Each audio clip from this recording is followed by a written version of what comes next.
I don't see myself as a man or I don't see myself as a woman, I'm just me.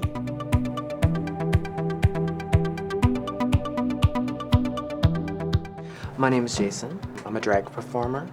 I've been performing for about 15 years.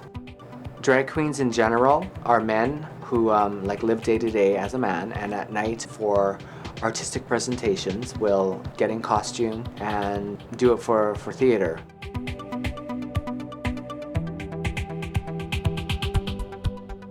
"15 years ago when I first saw the drag show, I was actually just coming out of the closet in the gay community, so everything was really new.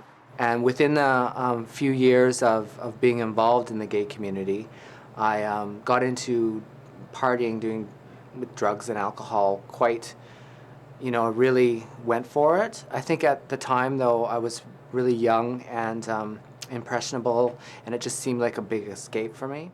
And I didn't realize until a few years into it that I couldn't stop. So it just it escalated to the point to where I had ended up living on the streets. I didn't have anything. For some reason, I just ended up in the right places. I went to a detox and then to a really great recovery house, and it was just progress. I just did the next best thing.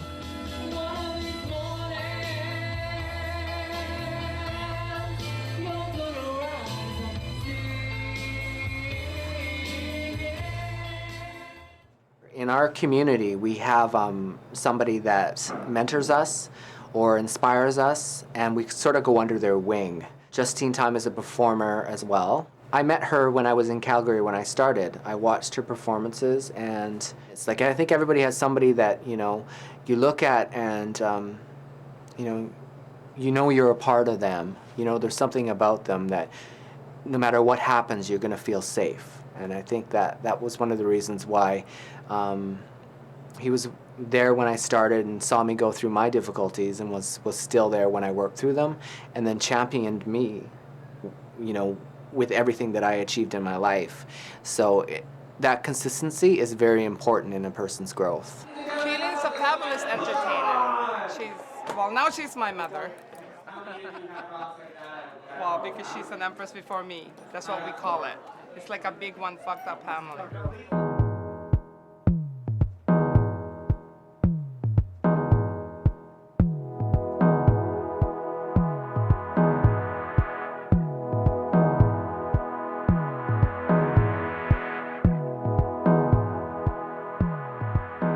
It's kind of like a cross between a political campaign and Miss America. It's sort of like something that you build up to. It's the highest title that you can get in this organization. It's an elected title, so it's by the community at large. There's a day where people go and vote for their choice. There's different people that run for the position of Emperor and Empress. So it's like a male and female sort of fantasy royalty that represents the community in different levels for charity and even representing different issues that come up in the gay community.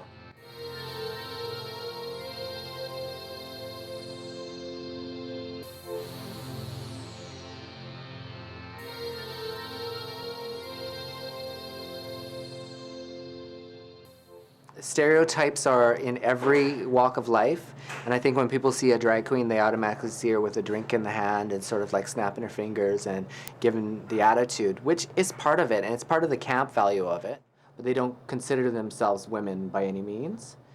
When they go home, they take the wig off, they take the boobs off, they take the shoes off, and they become a guy again.